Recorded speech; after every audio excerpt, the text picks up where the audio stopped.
Allah bukan sedang menghukum kita, tetapi Allah ingin membuka tangan kita dan Allah akan ganti yang lebih baik di dalam. Cek Allah teh tok jadi ieu mah. Nya. Nah, engke bisa aya naon di ditu.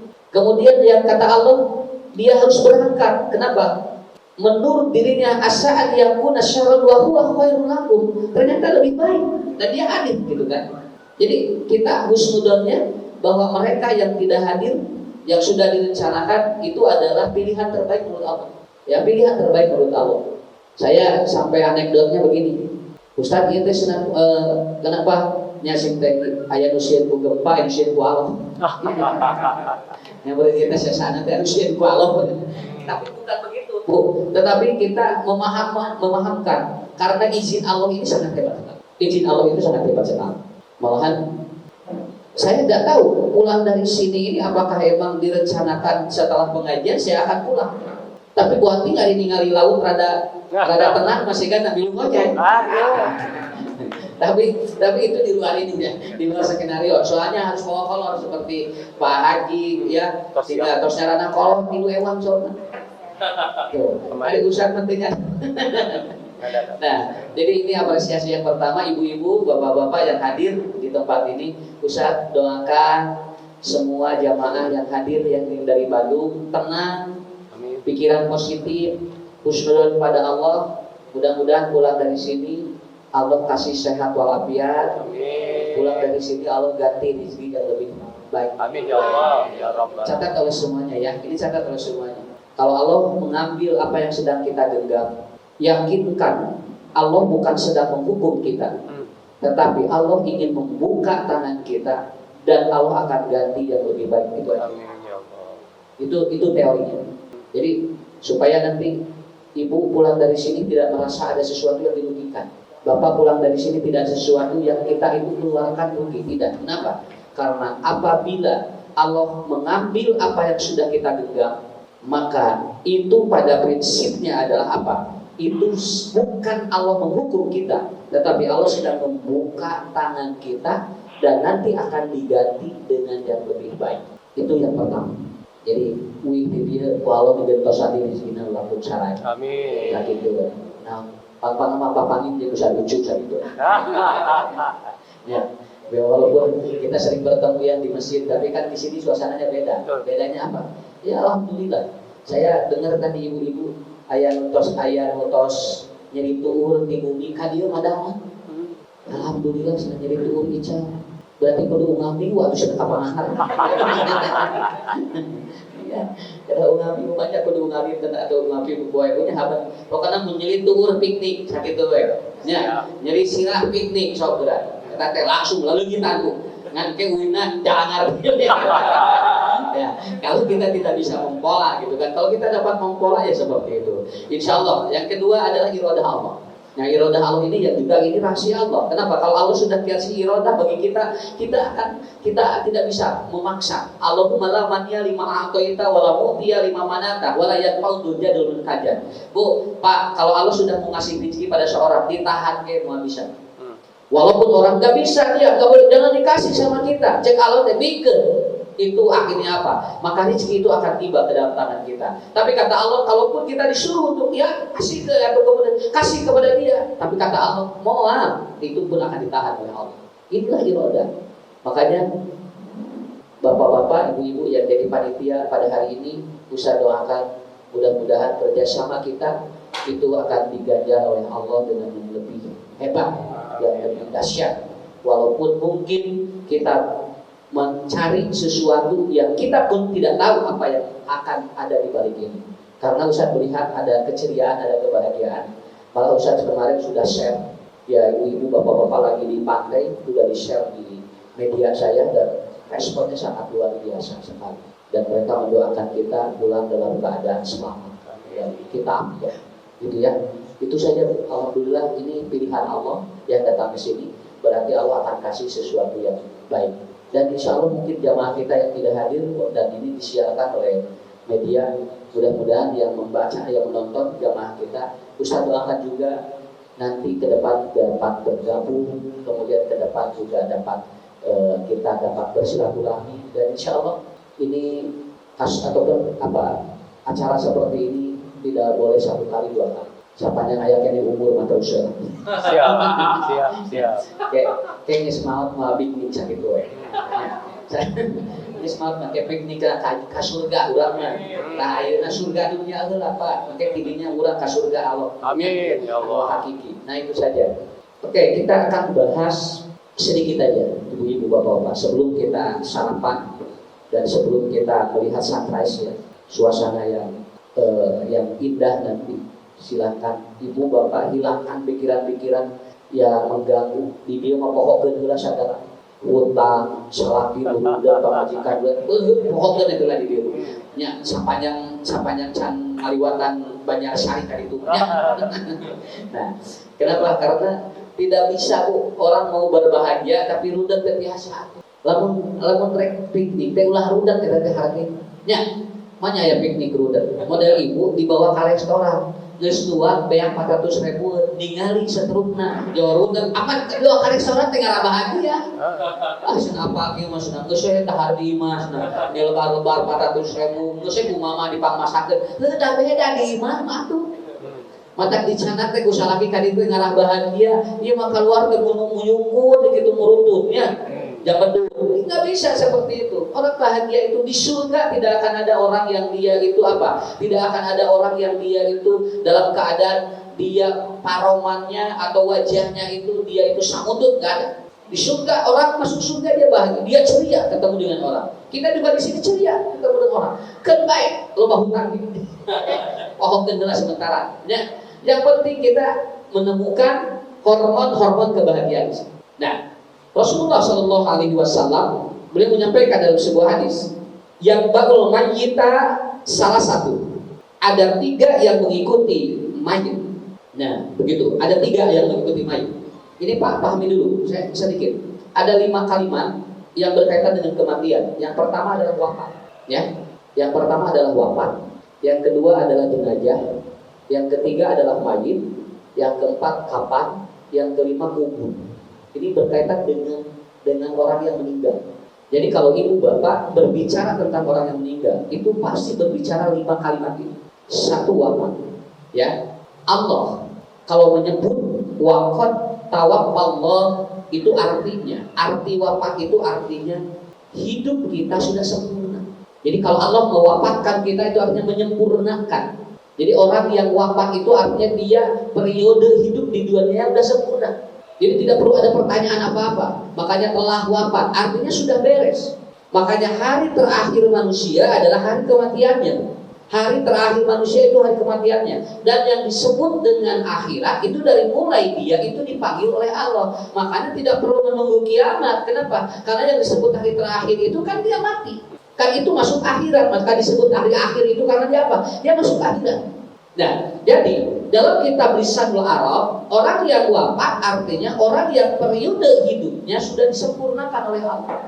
Ya, makanya mati bagi seseorang, awas ini ya, mati bagi seseorang itu maknanya 2 dalam hadis. Orang mati itu 2. Awas ibu bapak, kalau orang meninggal dunia bukan karena penyakit, sakit duel. Kalau ada mengatakan mati karena penyakit, itu nggak bisa. Kenapa? Banyak orang yang sakit tapi belum mati. Malah banyak orang yang dia itu tidak pernah sakit dulu, tapi dia meninggal dunia. Kenapa? Karena mati itu kata Allah dan hadis Nabi ada 2. Yang menyebabkan orang mati itu 1, idza jaa ajaluha, apabila sudah sampai batas umurnya. Hartos, Bu, badai maut mah kudu di Pangandaran. Ya, kudu di Pangandaran. Buat ting anu teu indit ge aya anu maot di ditu. Ya. Kalau mau meninggal tidak perlu kita di tempat wisata. Kalau mau meninggal di rumah jaga sudah bisa. Saya kemarin baru datang ya, ataupun datang jam 3 saya tiba di sini. Ada telepon, ada informasi dari jamaah kita yang ada di Singapura yang seringkali menonton acara-acara kita, yaitu lulusan Pajagalan itu Ibu Zaini qadarullah kemarin beliau dipanggil oleh Allah. Itu sekolahnya di Bandung, di Pajagalan, dan tinggal di Singapura. Beliau mengajar agama di Singapura dan qadarullah Allah wafatkan hari kemarin di rumah sakit. Mudah-mudahan ibu, bapak yang juga jamaah di Singapura yang mungkin sedang menonton acara Ustadz di channel manapun, Ustadz doakan mudah-mudahan ibu diterima di sisi Allah Subhanahu wa Ta'ala, ditempatkan di surga, dan kebaikan-kebaikan ibu juga nanti jadi catatan yang terbaik. Itu seperti itu. Malah Ustadz diundang oleh seorang dokter, dia mau syukuran anaknya mau nikah. Qadarullah 5 hari sebelum acara nelpon anaknya, Ustadz acaranya batal. Kenapa? Bapaknya meninggal. Kenapa bapak meninggal? Jatuh dari motor. Bina motor bisa. Lainku corona. Dah, gak sini. Kenapa? Catat oleh semuanya. Kalau arwah ingin mematikan orang, tidak perlu berada di mana. Erek nyumput kamana ke suatu nama maut sakit itu. Malahan mah ibu bapak zaman nantang maut, dah cek awal teh panjang ke di kuburna. Gitu Abang-abang situ abang-abangan eta Pak, make motor situ. Wah, abang-abang. Dah berencana waktu dah buang. Malah anu keur cicing keur jebret katabrak.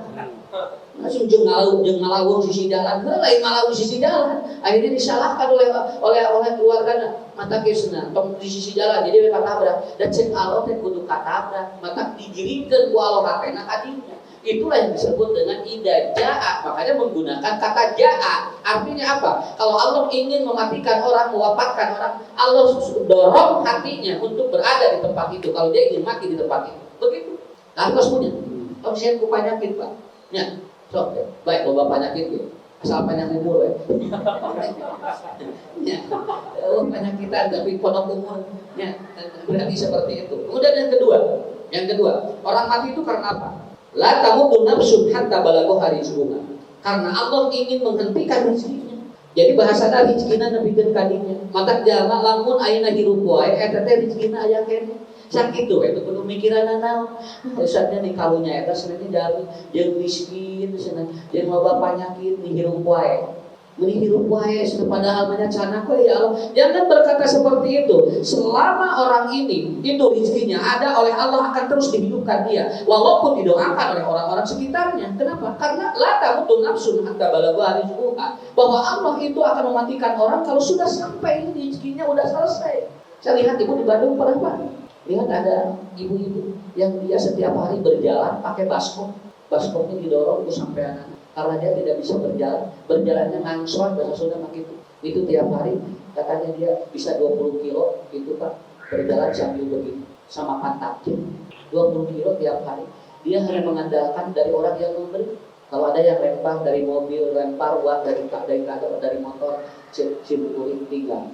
Allah mahnya mere rezekinya gitu dia bisa natati walaupun dia tidak bisa berdiri. Kakinya lumpuh tapi dia masih mencari itu. Atau Allah kasih buka. Cara rezekinya bagaimana? Dia pakai baskomnya diseret. Dan setiap orang yang melihat dia kasih lempar uang.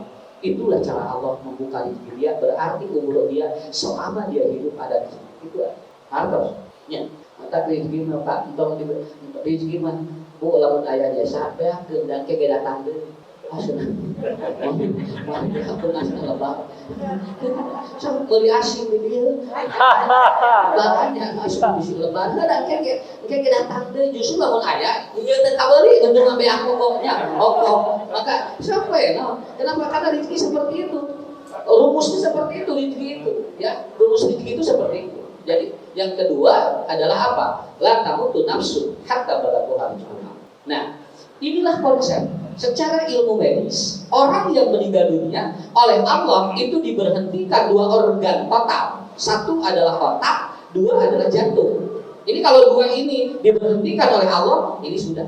Kenapa? Karena dia udah berhenti. Orang bu, otaknya masih berjalan, jantungnya berhenti. Orang yang jantungnya berhenti, otaknya diistirahatkan, ada kemungkinan masih ada. Jadinya ayah anu koma, jantungnya ayah kayaknya berhenti Pak. Walaupun otaknya sudah tidak berfungsi, mungkin ya sudah tidak bisa apa-apa. Dia begitu dicabut alatnya, kemudian dia meninggal dunia. Artinya apa? 2 organ ini harus total berhenti kalau orang itu menang ataupun apa. Kalau orang itu dicabut ruhnya. Makanya istilah yang pertama dalam proses kematian seseorang, yang pertama adalah ada yang disebut dengan wafat. Ya Pak ya, wafat. Yaitu artinya apa? Periode hidupnya sudah selesai. Itu yang disebut dengan wafat. Kemudian yang kedua, ada istilah yang kedua jenazah. Ini jenazah. Apa usaha jenazah? orang yang meninggal sebelum dikubur. Itu namanya jenazah. Makanya istilah-istilah di dalam bahasa hadis, kalau ada orang yang meninggal kemudian belum dirawat, katanya belum dikuburkan, itu biasanya namanya jenazah. Makanya kalau ada sesuatu yang belum, ataupun kalau ada orang yang sudah dilepaskan oleh Allah ruhnya, kemudian dia belum dimasukkan ke liang kubur, maka Rasulullah seringkali menyampaikan, maka jenazah ini dipersiapkan. Jenazah ini untuk, ataupun dia itu apa? Dia akan apa? Akan dirawat atau akan dipelihara, akan diurus. Nah, itu biasanya kalimatnya jenazah. Dan yang ketiga, ada istilah namanya mayit. Dan mayit itu adalah orang yang meninggal sudah dimasukkan ke liang kubur. Nah, kan? Makanya dalam kitab Maqayisyul Lughah dikatakan bahwa kata Ibnu Asir dalam kitab yang lain mengatakan mayit itu adalah apa? Idza wudi'al mayyitu ala qabrihi. Apabila sudah dimasukkan ke liang lahat, maka dia bahasanya mayit dari Nabi pun. Ya, ibu lamun ngagoler kene di luar, kata teh jenazah. Pak, maka ayat sholat jenazah, walaupun ada ulama yang mengatakan ada sholat mayit namanya, tapi yang lebih tepat secara konteks bahasa, kalau belum dikuburkan itu namanya jenazah. Itu secara mayitna masih kene can diibakan, jenazah nu can diibakan da mayit atau senebat kana liang kubur. Nah, kan disebutnya mayit itu. Makanya prosesnya adalah apa? Idza wudi'al mayyitu, apabila mayit disimpan di liang lahat, lahat itu di dalam ya. Makanya yang menutupi lahat itu namanya padung. Yang menutupi lahat itu namanya padung. Nah, jadi kalau ada orang yang dia itu meninggal dunia, dimasukkan ke liang lahat. Jadi mual aya istilah kayaknya sok aya istilah ieu, alah cenah ieu loba dosa mayit teh. Naon begitu rek dikubur cenah ngadak-kadak berat mayitna. Wah, eta pun dipangku pasarana, 8 jelema teu bisa teu sanggupeun. Ieu cenah mayit teh meuni berat-berat teh cigana loba dosa, nepikeun ka anu mangku pasaran teh ngagaloer. Ripuh. Ceuk sim kuring teh, ongkoh nu maotna ieu, nu loba dosana nu mayit, tapi nah anu disiksa ieu. Kan itu nyambung.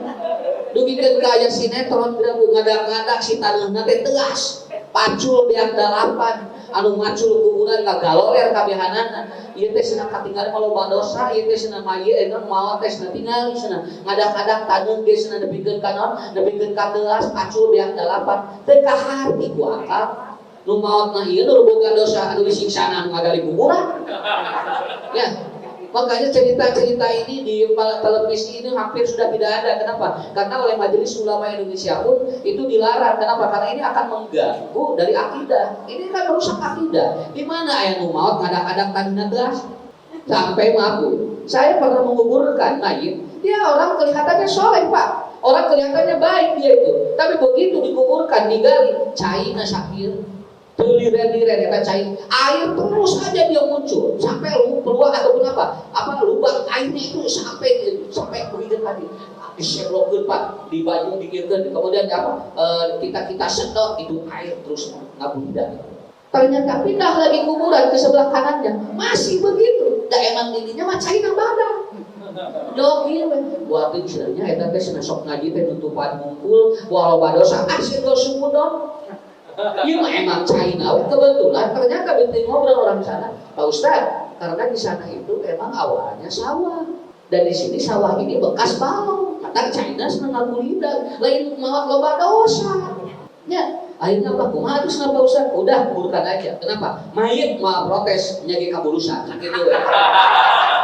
Mau protes mayit mah rek aya cayan rek tegas. Kenapa? Ibu juga bisa lihat ada kuburan ataupun yang lahatnya batu bungkul, Pak. Ini diasupkan. Kenapa? Karena seperti itu. Kalau Allah sudah mengizinkan dia meninggal dan dikubur di sana, itu nggak bisa ditolak, Pak. Walaupun cai nggak kewon pun dirinya, dan cek Allah lah ataupun di ayi ardin tamu kudu di negeri eta kudu di tanah eta ya. Begitu. Dan mengurang-urang pada larangnya, urang Bandung cantang tuh dikuburnya di tanah pada larang di Bandung, Pak. Ada kemungkinan kita dikuburnya di Garut, di Tasik. Kenapa? Karena kita tidak tahu. Maka di ayeuna teu kudu milih kuburan. Kumang kehewe lah nah. Da urang ge anas pesan kuburan hari dikubur nanti di dinyanya. Malah ada jamaah saya bawa meninggal di pesawat mau umroh. Itu bisa itu. Ya, kenapa? Ini skenario Allah. Itulah yang disebut dengan apa? Itu yang disebut dengan lihat mayit dimasukkan ke sana. Jadi sekali lagi, sadosa-dosa ada jelema nalika maut yang dipertanggungjawabkan bukan dia itu kelihatan di kuburnya seperti apa, bukan. Kalau pertimbangannya itu seharusnya orang-orang yang tidak percaya kepada Allah kuburannya tidak lebih bagus, betul kan? Tapi bukan itu masalahnya. Apa? Masukkan dia ke pajak ditutup, namanya makburah. Jadi setelah ditutup itu sudah jadi kuburan. Arti kubur itu artinya apa? Kubur syai' wa tatammun, artinya tidak keluar suara, dia tertutup, tidak terdengar informasi, kita disebutnya kuburan. Jadi ibu bapak menjelma diasupkeun karya kubur itu sudah tidak terdengar sesuatu apa-apa. Kenapa? Karena al-qabru itu artinya gumudu syai' wa tatammun, artinya sesuatu sudah tidak ada reaksi apa-apa. Poek di dalam baik di baturan usaha sih.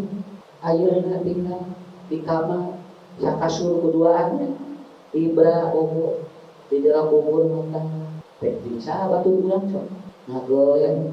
Kata Rasulullah yang mengantarkan mayit ada 3. 1 keluarganya, 2 malu hartanya, mobil, motor, jajak bersadayana, marake senal, marake sapatu marahan, tapi dah turun-turun ke jauh kuburnya barang itu malahan menumpang gelana balik teh pamajikanna, malahan mah istri nama ayah nu teu ngiring ka kuburan, teh cek ustad teh cicing, ibu-ibu mah tong milu ka kuburan, ayeuna dina pantong, suaminya pergi, istrinya dadah, nepikeun ka dinya ngajajabkeun, teu nepikeun ka kuburan, jajabkeun ku budakna teu aya nu asup, paling ge asup rek ngajajab tanu, sok jang cenah ujang we non, ngarah ieu cenah ngarah babari ieu cenah babari itu, oh ini anaknya Pak, nu ngajajal, tidak ada 2 atau 3 yang mengikuti orang itu, 1 harta, 2 anak keluarga, datang sosimpul dia, Omar Bu, ibu bapak sing sholat, malah diabrinkeun pun saleh sakitu. Walaupun pulang lagi dia udah nitipin doa ke kita, betul kan? Temen ibu nganturkeun, diajabkeun kudu saleh, nepikeun ka luhureun kuburan, kan dititipkeun doa ka Allah ke ibunya. Tah eta baturan-baturan, can kitu. Teu kudu loba teuing baturan, nu penting naon saleh we. Kenaon loba ge ari ya, ari loba dosa mah, nah doana moal diijabah ka Allah. Nabi hanya 1 orang mendoakan Raja Heraklius, dia langsung itu diijabah oleh Allah. Kenapa? Oleh 1 orang Nabi udah cukup, begitu kan? Itu kunci. Nah, jadi ibu bapak sampai saya ada jamaah usianya 102 tahun, 102 tahun, tapi dikesakeun masih kena kuat. Ustad, masna lamun aya nu mau naik pasaran, masna ceuri. Nah, kabita hayang naik eta. Jadi ku pasaran teh lamun geus kolot, mah kabita hayang naik, Pak. Ayeuna coba, hoyong teu naik. Acan hoyong. Dibere geus kitu enak urang mah nya. Sakabeung ku teu bisa sade. Komo amun numpak nu eta. Kabayang tapi mah Ustad cenah hayang naik nu eta sigana ngeunah cenah. Nah, nyarios gitu, asa kesal dan diri.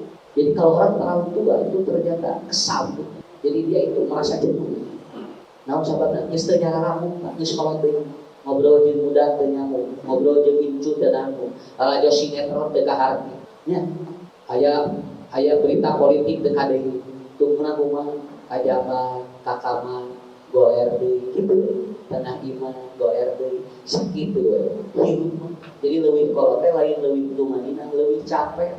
Tak sirman ibu kana kieu. Lamun aya nu manturkeun teh Ustaz, abdi mah kabita. Irahasna manuturkeun kitu. Ayeuna urang armung keneh. Tah, tos 100 kali itu hayang naon? Jadi geus capek di dunia, kesel. Kartos teh.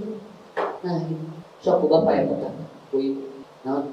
Lain ulah betah di dunia, ngalah betah jalan di dunia teh betul-betul kita berkualitas begitu. Iya, Pak, lamun anu ngaturkeun teh payun bumi teh melong gitu. Cirama geus sih. Mana hasil? Itu udah kumaha? Kena jauh mama geus sabaraha taun geus rumah tangga budak kareta. Miheula anu mah gitu. Jadi hoyong hari ini rancanganana, Pak. Jadi saya baru dengar Bu dari orang yang sudah tua renta Jadi kalau teman-temannya meninggal dunia, itu dia ingin ketemu di sana. Ayo apa ini jadi sehingga dari itu sudah bakal ngariung gitu. Kok kurang ilmu ya ilmu dia. Jadi orang di dunia itu ternyata dia ingin bertemu dengan orang-orang yang sebaya dengan dia. Ketika sudah tidak ada orang yang sebaya, maka dia menginginkan bertemu dengan orang-orang yang sebaya nanti dia di alam kubur. Begitu bahasanya. Beres bu. Saat menuturkan orang kanya, kita tidak punya apa-apa. Di jero ukurannya 2 meter, yang kita ditutup saat itu. Duduk aja malakari datang 2 malaikat. Payak udari malaikat mendudukan dicarikan saya. Kabayang datang di jero lehat didiukeun urang. Kan baik tuh kudu dipikiran, yang penting mah diuk pesan itu. Oke bisi usah eta calikna mau hawin tong nanyakeun gitu. Naon sababna da ieu mah teu kudu dipikiran, oke mah iman we. Dia didudukan dan dalam riwayat yang lain didudukannya dia itu bersandar seperti bersandar begini. Jadi katanya kakinya melonjor ke depan, kemudian setengah badannya begini. Begitu caranya. Inilah Pak. Dan ternyata begitu datang malaikat datang, itu setelah Quran alih. Orang itu berjalan 7 langkah meninggalkan mati. 1, 2, 3, 4, 5, 6, 7. Tapi tok dibilang, bisi aya keluarga bilang, itu kerek genep. Ieu mah tos 7. Dan lekah nu mana atuh malaikat datang teh. Bisi hayeul we didagoan ku indungna eta ku budakna ujang teu kabalik cenah. Ngarasi bapak teh ditanya naon karunya sabab malaikat bakal nanya lamun aya nu lamun tos ditinggalkeun. Ayeuna teh budakna teh disir. Budak kahiji jam sakit, budak kedua arah bapak teh wakari tanya lain gitu. Begitu dia masuk liang kubur lalu orang berjalan, itu artinya apa? Dalam makna yang lain, kemudian Imam Asy-Syaukani mengatakan bahwa yang dimaksud Quran alihim itu 7 langkah itu adalah apa? Mayit akan cepat didatangi oleh malaikat seperti orang melangkah 7 langkah. Jadi sabar detik lamun mayit lamun 7 langkah. 10 detik paling lama, 1, 2, 3, 4, 5, 6, 7. Tos sakitu tong dipikiran. Nararagog di kuburan kada ditanya, "Moal anger we?" Da malaikat ke bawah ka bodoh atuh kuburannya. Makanya ibu itu yang dipahamkan oleh kita. Secepat itu malaikat. Kenapa? Bukankah Rasul mengatakan apabila dia orang soleh, maka dia ingin cepat ada keputusan dari Allah. Apabila dia itu orang yang tidak soleh, maka sudah melepaskan beban dosa dari dirinya ketika dia itu sebelum dikuburkan. Beres. Alhamdulillah. Siap ditanya ke malaikat. Wah, video kene disiapkeun. Akhirna video percaya diri, Pak. Tilu pertanyaan. Man rabbuka? Siapa Tuhan? Siapa Tuhan? Man nabiyuka? Siapa nabi? Ma kitabuka? Apa kitab? Tuh, saja. Ibu ngadaguan apa tuh? Apa Ustaz teh ngajarkeun di tiap pengajian, urang ngaji teh, urang tolabul ilmi, urang amal soleh teh nyerang lancar, ngawalan pertarosan dina jero kubur. Ayeuna can di jero wae geus lancar ngadaguan. Naon atuh? Nah, maksud saya adalah kalau betul itu yang menjadi catatan, kita kembali lagi kepada apa? Ya Allah belum menentukan kita. Walaupun kita sudah siap, pertanyaan itu sudah siap, ataupun jawaban itu sudah siap, tapi kalau kata Allah belum waktunya. Anak sesi apa ganti dia bu? Alifat begitu asup karena liang kubur. Ternyata pertanyaan itu, bagaimana kalau seandainya tidak keluar? Berarti siap dia dicatat. Dan ternyata dalam hadis Bukhari Kitabul Janaid, orang ketika masuk ke liang lahat itu pertanyaan dari malaikat adalah apa? Hal kunta tadri bihadza rajul. Siapa laki-laki yang ada di sebelahnya? Wa huwa Muhammadun sallallahu alaihi wasallam. Ternyata sudah duduk Rasulullah sallallahu alaihi wasallam. Mereka jawab kumaha?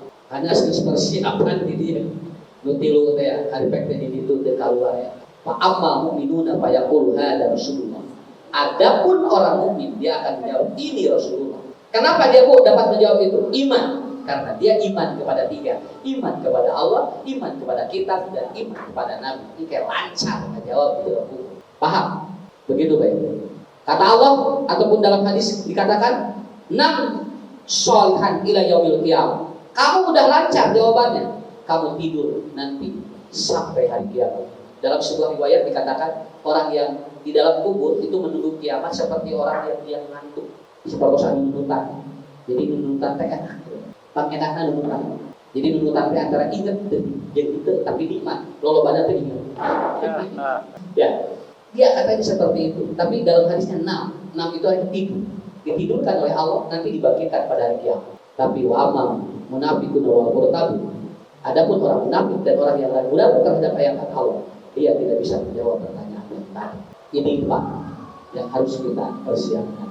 Ustaz, pertanyaan, siapa teman setia kita nanti dalam kubur? Kata Rasulullah, aksiru qira'atal Qur'an fi buyutikum. Yang pertama, ayat Quran yang dibaca oleh kita tiap hari akan menjadi lampu nanti di yaum ataupun di dalam kubur. Jalma antara maca Quran eta teh moal boga lampu di dalam kubur. Artos minimal ibu bapak saumur hidup baca Quran atuh. Ulah mikirkeun urang dibere 60 70 tahun dipikirkeun Quran can pernah tamat atuh teh kumaha. Cek Allah teh geus tamat can 30 juz da can karek sabaraha juz eta we cenah kulang di Robina we jeung Allah beuh eta 70 tahun ngan 2 surat we katambahna Al-Fatihah. Cik atuh ku Allah teh geus dipasingkan baca setiap hari. Bapak Ibu kalau berat tiap hari mengejar target 30 juz. Kalau berat tiap hari apa? Kata Rasulullah, ya baca pakrau ayat saayat baca Quran sapoe.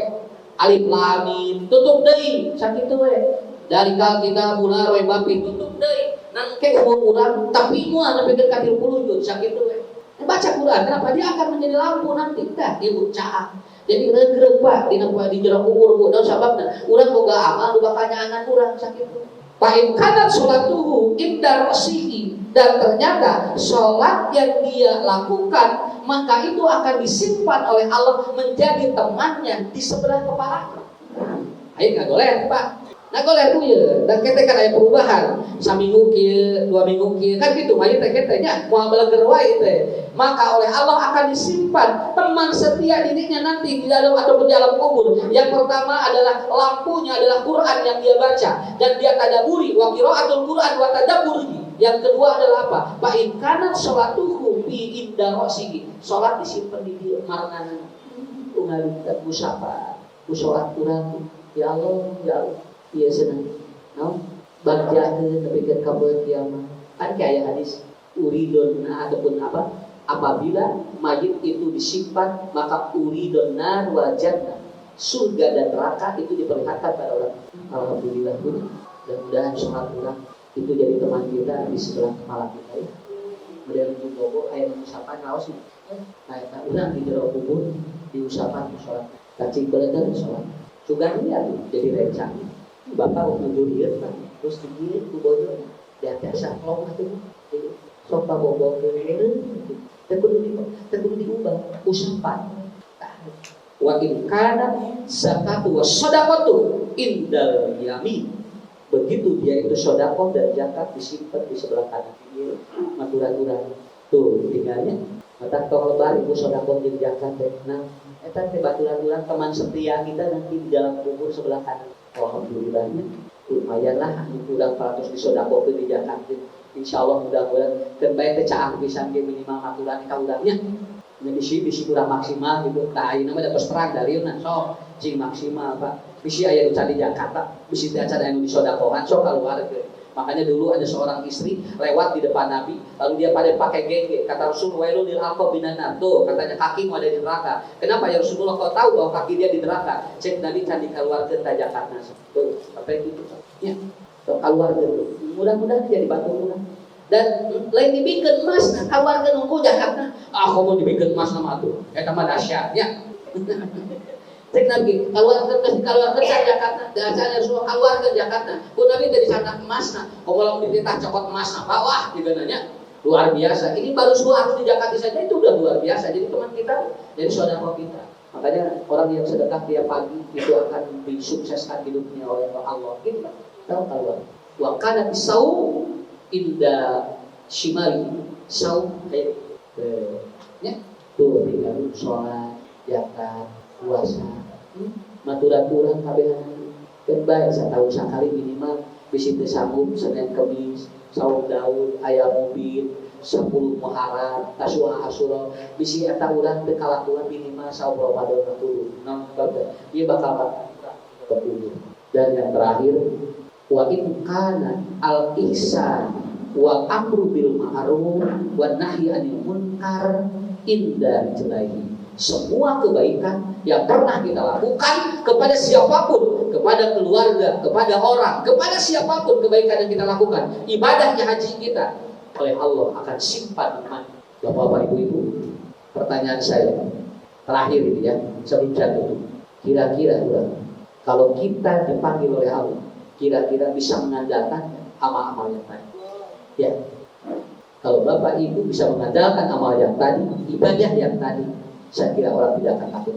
Malahan dia sudah ridho. Kapanpun Allah memanggil, dia sudah ada persiapan karena amalnya yang akan menjadi teman sejati di alam kubur. Nah, saya kira itu ya.